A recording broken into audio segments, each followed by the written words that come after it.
On our chat, so I'm going to go ahead and get started. And today we're going to be talking about my snake, William Snakespeare, and we're going to be talking a little bit about the habitat that we've built for him here in my house, but also his habitat in his natural environment as well. So for us getting started on his habitat here in my house, so we built this one ourselves by hand. So it was a really fun crafting project that my partner and I got to do together, because buying snake enclosures is really expensive. So to buy an enclosure similar in size to this one, we probably would have been looking at spending close to $1,000, and we built this one for just a couple hundred. So major cost saving by building it ourselves. But with that, there are a few things that we're looking to improve in the next year or two. So for this one right here, this one we made out of plywood and some 2x4 boards that we got at Home Depot. So that was actually one of the cheaper, easier parts of the project, which is purchasing the wood. Then we had to measure it out and cut all of the individual pieces. I don't know if you can tell, but each one of these doors is 4 pieces of wood. And then we had to attach everything together and bracket it all together so we could have a nice sturdy enclosure for our snake. We do have 3 cats in this house also, so not only do we want to keep the cats safe, we want to keep the snakes safe from the cats. So we had to make sure that it was secure, sturdy, and safe for them to be in. The other reason we have it nice and big and secure and really thick and heavy is because it used to be not on the second floor of my house. In my previous house, it was in our basement, which wasn't necessarily the warmest or the, I don't know, nicest place to hang out. But this enclosure is quite large, so that was the only place that it would fit. So speaking of size, this enclosure is about 7 feet long by 4 feet deep by 3 feet tall. So it is pretty sizable.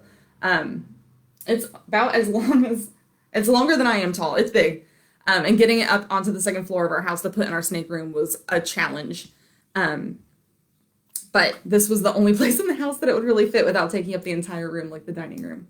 So they have their own private room up here where we kind of have our 2 snake enclosures and like a little movie setup. So this enclosure, like we said, it's 7 feet by 3 feet by 4 feet, made out of wood that we bought at Home Depot and put together ourselves. The doors here both have glass. It's not plexiglass. It's actual glass that we got at a Habitat for Humanity restore. We were able to repurpose into the glass for our snake enclosure here. The walls that you're seeing on the back, we handmade ourselves. My partner got an idea from the internet on how he could sculpt rockwork out of foam and insulation. So that's what we sculpted all that out of. So those rocks on the back walls are not necessarily rocks. They're all made out of foam that we've hand carved and then painted ourselves to make it look like rockwork. Just to give it a little bit more, I don't know, flair, something a little more fun to look at instead of just being a plain plywood back wall or some paint. The bottom of the enclosure, you can kind of see, and I'll open the door up here in a second, is covered with mulch. We use cypress mulch, partially because it was safe for our type of snake that we have, but also is really good for helping keep the humidity in. As a rainforest snake, William Snakespeare, our boa, needs a lot of humidity. Which we don't typically have in indoor environments in Cincinnati. You don't really want your house to be humid. So we try to keep this nice and humid for him. So if we check the temperature, check the humidity, and see that it's not quite as humid as he would prefer, we can use a mister, which I have right here. So it's quite heavy, and I hurt my back the other day. So there we go. So it's a big thing of water that we can pump up, and then squeeze the little trigger, and it sprays. So we can spray down the mulch, give it a nice coating of water, and then shut the door, and that heat is going to make that humidity increase and make him nice and happy. And that helps him shed well, it helps keep him healthy. He wants to live in a humid environment. We also have, it's hard to see, a little pool for him on the other side so he can drink, he can get a sip of water. It's really cute to watch snakes drink if you've never seen that before. Highly recommend looking it up on YouTube, it's adorable. So he'll go in there and get drinks, but he doesn't really like to swim or anything too much. If he is having trouble shedding and we need to get him submerged in water, we'll typically put him in the bathtub to get him fully soaked, so it'll help him shed his skin if he's having trouble. We also have a piece of driftwood in there. It's kind of tough to see, it's on the other side, but it is there. And that's there for him to climb on, to rub up against, to help him get his shed off of his body, but also for enrichment. So it's something fun for him to climb on and play with. Now he's actually right up here at the door, hanging out. When I went in here right before we started our Facebook Live, he was right here, exactly where he is right now, but his hide was in this big spot that his body is kind of outlining where it used to be. So his hide looks just like his walls. We built it as well out of plywood, boards, and this foam rockwork that we made. And that's something that snakes have to have in order to feel happy, healthy, and safe. So he would spend a lot of his time hiding under that hide, similar to how he would hide in a burrow during the day if he were in his natural habitat. So it's somewhere where he feels safe and secure and like he's not going to be threatened by any predators. But right now he's kind of just chilling, hanging out where his hide was. He liked to be around the sides of it. It's kind of silly. He outlines it.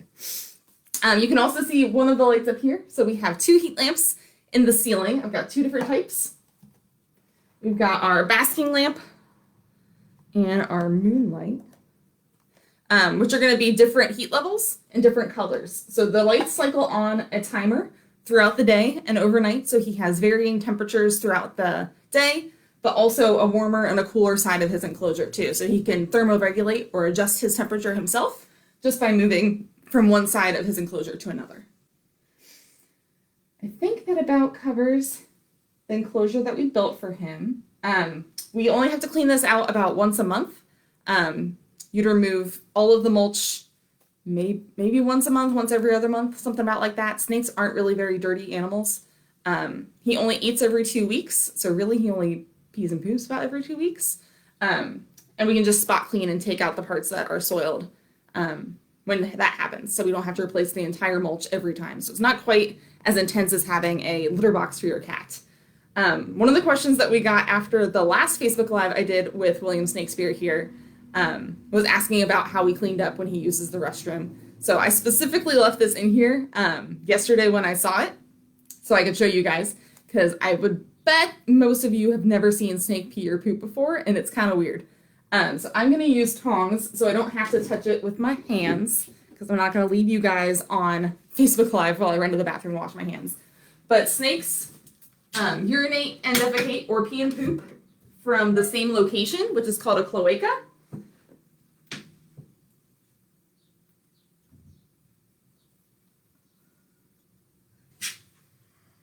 Make sure I don't drop it. So it's called a cloaca, so they pee and poop from the same place. Their poop looks like normal animal poop. It's brown, it's squishy, it's gross. But their urine or their pee comes out as a salad. So this white, chalky looking stuff, which does feel a little bit like chalk if I were to touch it, is actually his pee or his urine. So there's something you probably didn't think you were going to get to see on Facebook Live today. So that covers his enclosure. We're going to talk a little bit about his habitat, were he to be in his natural environment now. So not my house, not the habitat that I've created for him here, but his actual habitat in his home. So boa constrictors, like William here. So he is a red-tailed boa constrictor, which really just refers to his coloration. But boa constrictors are some of the most distinctive of all snakes. Depending on the habitat that boa constrictors are trying to blend into, their bodies can be tan, green, red, yellow, and display all sorts of patterns like jagged lines, ovals, diamonds, or circles. As a red-tailed boa, he doesn't blend in very well with green or yellow, but with tan and red, he blends in wonderfully. So we'll get out in here in a little bit so you guys can see him better. Boas are non-venomous constrictors, so he is not venomous. He is a constrictor, so that means that he squeezes his prey before he eats it. And he can be found in Central and South America. They are cousins of the anacondas, so they're excellent swimmers, but he prefers to stay on dry land, living in hollowed logs or abandoned mammal burrows. So that's part of the reason why he likes that hide that we have built for him, is he likes to be in burrows or hollowed logs. Out of all of the boas, constrictors can live in the greatest variety of habitats, ranging from sea level to moderate elevation, deserts, tropical rainforests, open savannas, cultivated fields. They are both terrestrial and arboreal, so they can live on the ground or up in the trees.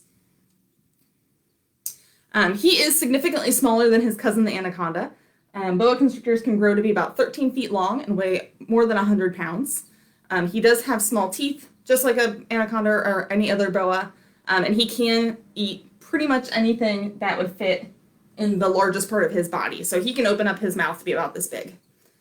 He currently eats 2 medium-sized rats once every 2 weeks or so. In their natural habitat, they wouldn't be eating just rats. They would eat just about anything that they could catch and swallow. So birds, monkeys, small wild mammals like wild pigs, and they can stretch that jaw to eat those things whole. So he is found mostly in the Amazon rainforest, which is the habitat that we're going to be talking about today, is our Rainforest Habitats. I know you're excited. I don't know if you guys can see this, but he is moving and he's very interested in the camera. So he can be found in rainforest habitats. So the most well-known rainforest that we have on our planet is the Amazon rainforest, which is a vast region that spans across 8 different countries and contains a lot of different things.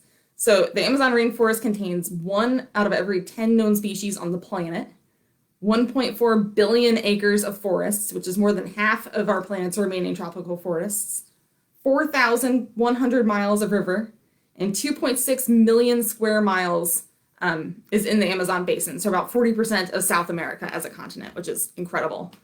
The rainforest is separated into 4 layers, from the forest floor all the way up to the emergent layer at the top, and provides many different types of habitats, which is why it has so much biodiversity. As a semi-arboreal or a partly tree-climbing snake, red-tailed boas can spend more time in more than one layer of the rainforest. The Amazon rainforest, like we said, is made up of 4 layers: the forest floor, the understory, the canopy, and the emergent layer at the very top. Since the forest floor is shaded by the trees above, it's really dark and doesn't have a lot of vegetation down there. The understory gets a little bit of light, but not a lot, so plants in this layer tend to grow no more than about 12 feet. Your canopy is going to be anywhere between 60 to 130 feet off the ground, which is where most of the tops of the trees are kind of intertwining together to make a really dense cover.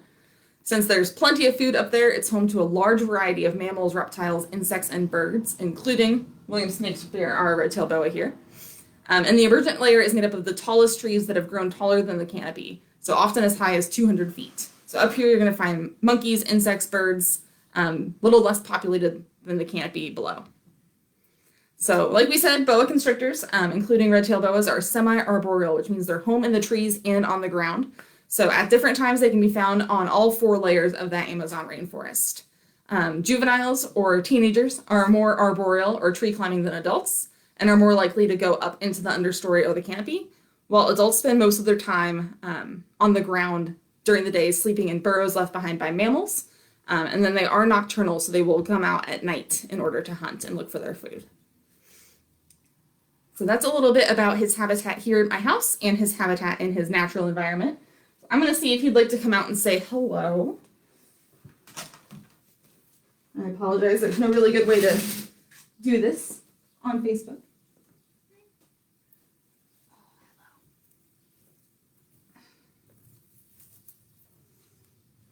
All right. Don't slide. Okay, so this is William Snakeskin. He is super active since we just got him out. And like we said, he is a red-tailed boa, and we just talked about his habitat here at my house and in his natural environment. But William specifically, he is a boy, and there's no way to tell for snakes whether or not they're boys or girls by looking at the outside. You have to ask your vet or ask your breeder when you buy them if they're a boy or a girl. But he is a boy, we do know that for sure. And he is about 6.5 to 7 feet long now. He's getting pretty big. I don't know how much he weighs. I've never gone downstairs to try to put him in a basket and weigh him on our scale. And I don't think he weighs enough for it to pick up on the scale I have in my bathroom. Because it won't even pick up a gallon of milk. So I don't think it would work on that one. But if I ever find out how much he weighs, I promise I will come back and tell all of you. But he is kind of a special coloration of a red-tailed boa. So most red-tailed boas are darker than he is, more of a black and then a really dark burgundy red at their tail. You can see he's more of a sandy color. And then he's got kind of maroon or salmon-y like pinks on his back. When I got him as a baby, he was about 1 foot long and he was much paler than this. I'll try to show you his tail. So you can see his pattern going down his body. He's got those pretty saddles, very indicative of a boa constrictor. And then as we get to his tail, you can see there's more red down there. So that's where they get their name red-tailed boa, because as they get down to the tail, their tail gets more red.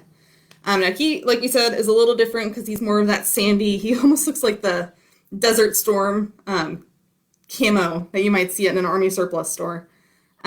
So his coloration is a little strange, but that happens quite a bit in captive animals, animals that you would have as pets, because snakes in particular are bred to be pets. So he was not taken out of the wild. He was not taken out of his natural habitat. He was born at someone's house. And he was probably bred to be these specific colors. So snakes come in a wide variety of colors. And this is just the color that we happened to like. I thought he was really cute when we saw him at the Reptile Expo. I did get him from the Reptile Expo in Sharonville. It used to be in Fairfield over by Jungle Gyms. Now it is hosted in Sharonville, or it will be again once our pandemic has eased up. And he, like I said, was about 1 foot long. He was in a tiny little like salad container to come home with me, and now he's about 7 feet. So I see my friend asked, how old is he? So I got him 4 years ago. So he is about 5 years old, because he was about 1 year old when we got him. That was a really good question. So with his coloration, since he is not a snake coloration-wise that you would find in his natural habitat, he was bred specifically for different colors. He would not blend in very well in that rainforest environment that we were talking about. I will post a picture in the event page of a typical red-tailed boa coloration, so you guys can see what the difference is and what the different colorations are and how they would blend in differently to their habitats. So now we're going to open it up for questions, since we've talked a little bit about steps 3 and 4. We talked about his habitat here at my house and also his habitat in his natural environment. So if you have any questions about snakes or about William Snakesphere here, put them in the comments. I would love to answer them. So we'll just hang out here for a minute. Yeah? I know I have a friend from Girl Scouts on here, Marissa, and I've been trying to get her to get a snake. He just will not look at the camera today. Let's see. I'll go this way. So oftentimes people ask if he likes to be held. Yes, he likes to be held, and he really likes this webcam. We did a Facebook Live about a week ago. It is the Pets badge, if you go and look for that in the videos. And he just is very fascinated by this webcam. So when he sticks his tongue out like he is right now, that's actually how he smells, which I'm sure some of you guys already know. So snakes don't smell with their noses, they smell with their tongues. So every time he sticks his tongue out, he's gathering scent particles in the air. And then when he brings his tongue back in his mouth, he is sticking it up to the roof of his mouth and touching it to his Jacobson's organ, which is how he smells. So that forked tongue that snakes are known for, that goes up into the 2 parts of their Jacobson's organ, so he can actually tell if a smell is coming from his left or from his right. And Marissa, I will absolutely teach you how to build an enclosure for owl. That is awesome. So how long do they live on average? So they'll live to be between 20 and 30 years old. And like we said, he is about 5 years old. So we'll have him for quite a long time left. He's going to throw his tail on the ground. Aw, thank you for not doing it. Good job, buddy. He likes to smack me with his tail. And here we go. So he'll live to be 20 or 30, which is really important when you're looking at getting any pet or any animal as a pet, because you want to make sure that you're able to care for them for their entire lifespan. So unlike a cat or a dog, he's going to live quite a long time. So we had to make sure that we were really prepared for that commitment when we decided to get him. So that's true for a lot of animals, but in particular for reptiles. Animals like box turtles can live to be about 100 years old. Birds can be long-lived as well, about 100. So make sure that when you're getting a pet that you are committed to their entire lifespan, because sometimes you might have to even write them into your will or find someone to take care of them once you're gone. Luckily with him, we won't have to worry about that. We should outlive him, so I don't have to worry about anyone taking care of him. He's one of my favorite pets that we have because he's super easy to take care of. He's really low maintenance. The only downside is both of my parents are terrified of snakes, so they don't like to come up here into this room. But they'll come over to my house still. They just pretend that this room doesn't exist. Has he ever bitten you? That is such a good question. So we like to say that everything in the mouth can bite, and that includes you, right? So we bite into chicken nuggets and hamburgers and hot dogs and apples and oranges and all sorts of stuff. So he bites into his food too. But animals only bite if they feel threatened or scared. And he has never felt threatened or scared with us. So no, I've never been bitten by him. That being said, if he were to bite me, it's not the end of the world. I have been bitten by a snake before. They have really tiny teeth, almost like little needles almost. And they don't really hurt a whole heck of a lot. They just bleed because they're such tiny little pin pricks on your fingers or on your hand if you were to get bitten. Thank you. I think he's beautiful too. But once you get to know your pets, you can tell how they're feeling. So if you were going to look at a dog, and let's say you were going to pet a dog that was walking down the street, and when you approach that dog, it stopped wagging its tail and its ears went back, and maybe the fur on the back of its neck by its shoulders stood up a little bit. Does that dog want you to pet it? Is that dog happy? Probably not. Snakes have similar ways of telling you how they're feeling. So if a snake coils up, we call it an S shape. So if they make an S, like a really tight S with their heads, or if they coil up, if they happen to be a snake like a rattlesnake or a copperhead, that's how you can tell that they're maybe feeling a little defensive. They don't feel super comfortable or safe. So that would be one way you could tell that they aren't into interacting with you. Some snakes will actually mimic snakes like rattlesnakes. So there's snakes that will pretend that they're rattlesnakes and they'll fake shake their tail and fake pretend that they have a rattle to kind of scare you off. Rattlesnakes obviously would shake their tails to show you that they're upset. So he doesn't really show happiness so much as he shows the lack of fear or discomfort. Snakes don't really have the muscles to smile. Most animals don't emote on their faces the way that we do, but I can tell by his lack of fear or hiding, his activity level. He's really active and alert. He's kind of slithering around my arms here. We can tell that he's feeling pretty content. Once he finds a comfy spot, when I'm not trying to show him off on a Facebook Live video, he kind of just hangs out. So he'll just find a nice warm spot in my arms or maybe around my hips. He likes to be where it's warm, so he'll go for my shoulders, my armpits, my hips, and he'll just kind of chill. We'll sit up here and watch TV. He really enjoys watching me scroll through Facebook on my phone. I don't know why. Probably the same reason he likes the webcam. I think it's the light he's really fascinated by. So he'll just kind of chill and hang out when he's content and happy and feeling comfortable. That's a really good question.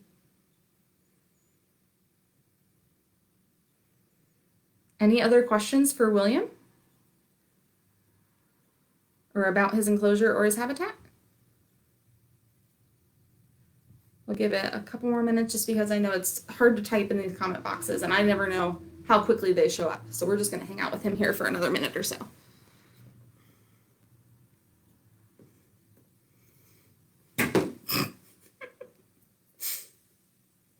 He has no concept of how heavy he is, so he just plops his tail down wherever he likes.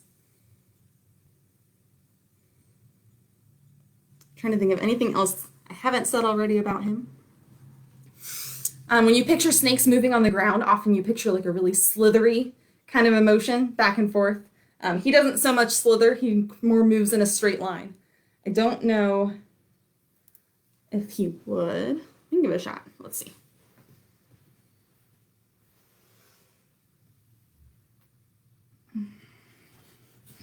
All right, so I did not. Ooh, he likes the carpet, so ignore everything I just said because he is interested in how this carpet feels.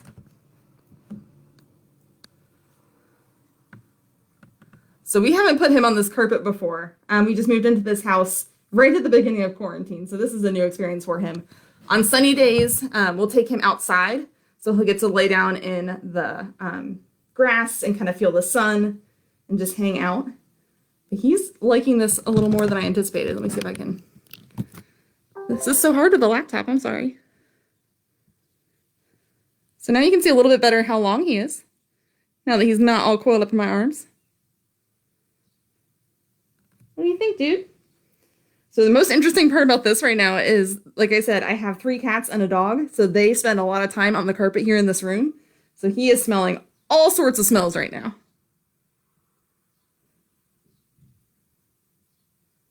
What do you think, dude?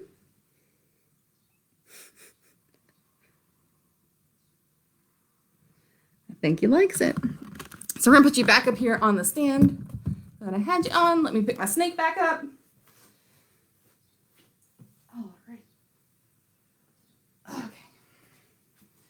put him back in his house.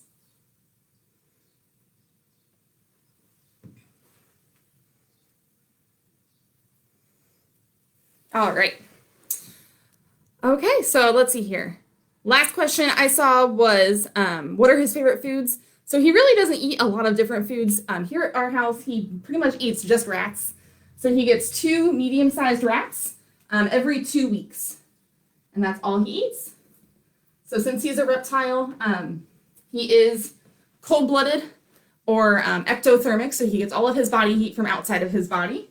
So because of that, he doesn't expend nearly as much energy as we do. He doesn't have to use up all of his energy from his food just to keep his body warm like we do. So he doesn't need to eat nearly as often or as much as a mammal would. Great question. All right, so we are gonna wrap it up. Oh, is he still growing? Yes, he's still growing, Tiffany. So he will actually, he's about 6.5 or so feet right now, maybe 7. It's really tough to get him stretched all the way out to get a really good measurement on him. But he can grow to be 13 feet or longer and 100 pounds. So he's a big boy. Oh, thank you for reminding me, actually. Thank you for asking that question. So we said that this is the enclosure we have for him right now, and it's about 6.5, 7 feet, which is the same length that he is right now. So we are in the process of planning out a new enclosure for him that's even bigger, believe it or not. So snakes need to have enclosures that are at least as long as their longest, as their body, so that they can fully stretch out their entire length in their enclosure. It's been proven through multiple studies through accredited zoos that that's the way snakes live the best and healthiest and happiest lives. So we are working on building a new enclosure for him that will allow him to stretch his full length of his body out. And like we talked about, he is a semi-arboreal snake. So we're working on building a taller enclosure as well. So longer and taller, so he has the opportunity to climb and experience that part of his life as well. So thank you for reminding me by asking that question. All right, so thank you again for joining us for our Junior Animal Habitats Part 2. We did steps 3 and 4 together today, and in